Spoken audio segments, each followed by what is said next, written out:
कहानी एक धोखेबाज लड़की की। ट्रेन अपनी पूरी रफ्तार से चल रही थी। मैं अपने बर्थ पर लेटा था।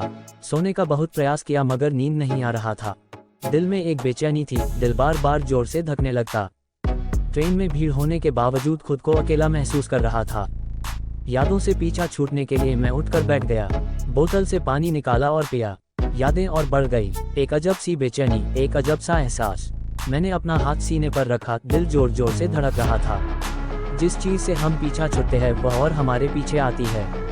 मैं उन यादों में बीते हुए पल में नहीं जाना चाहता था, जिसे मैं हमेशा के लिए छोड़ के जा रहा था। उन यादों से दूर, बहुत दूर। फिर भी मैं खींचा हुआ उन यादों में चला जाता। आंखें लाल हो जाती, दूसरे देख न ले आंसू, यही सोचकर रोया भी नहीं। तुमको पता है रागिनी, मैं तुमको कितना प्यार करता हूँ। मैं उसका हाथ अपने हाथ में लेकर बोला था। हाँ पता है, ये कौन सी बताने वाली बात है। तो फिर बार बार ऐसा क्यों कर रही हो। एक बार माफ कर दिया, 2 बार कर दिया, फिर भी मेरे आंखों में आंसू थे।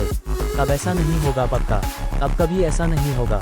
मैं तुम्हारी ही रहूंगी, अब किसी से भी बात नहीं करूंगी। उसके बातों में न प्यार था न सांत्वना, बस एक झूठा फरेब। मैंने उसकी आंखों में देखा, मेरे आंसू का कोई महत्व नहीं था। एक सेकंड भी नहीं था उसके चेहरे पर। ऐसा कितनी बार हो चुका था। कितनी बार ही हम पढ़ते हैं, जो आंखों में आंसू देगा वह प्यार नहीं कर सकता, और जो प्यार करेगा वह आंखों में आंसू नहीं आने देगा।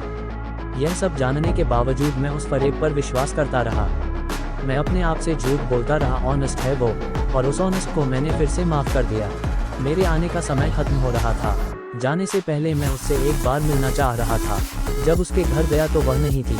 मैंने उसे खोजा मगर कहीं भी दिखाई नहीं दी। मैंने उसे कॉल किया तो उसका मोबाइल घर पर ही था।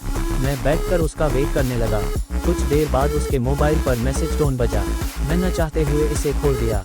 मैंने देखा तो मेरा दिल धड़कने लगा। हेलो रागिनी डार्लिंग, कहाँ हो। यह कहाँ का पिक भेजी हो, और भी बहुत कुछ था। मेरे होठों पर मुस्कान आई और दिमाग में हलचल होने लगा, यह नहीं सुधरेगी। तब तक उसके पीछे भागोगे। अंत कर दो इस एक तरफा रिश्ते को, जो रिश्ता कम बोझ ज्यादा हो गया है। मैं उसे छोड़ के जा रहा था, हमेशा हमेशा के लिए। मुझे पता था उसे कोई फर्क भी नहीं पड़ता। काफी रात हो चुकी थी। ट्रेन किसी स्टेशन पर रुकी थी। मैं भी ट्रेन से उतरा और प्लेटफॉर्म पर टहलने लगा। वहाँ से एक लड़का और लड़की एक दूसरे का हाथ पकड़े जा रहे थे। मैंने उन्हें देखा और अपने आप से पूछा, सच में ये लड़की इससे प्यार करती है या यह भी धोखा दे रही है।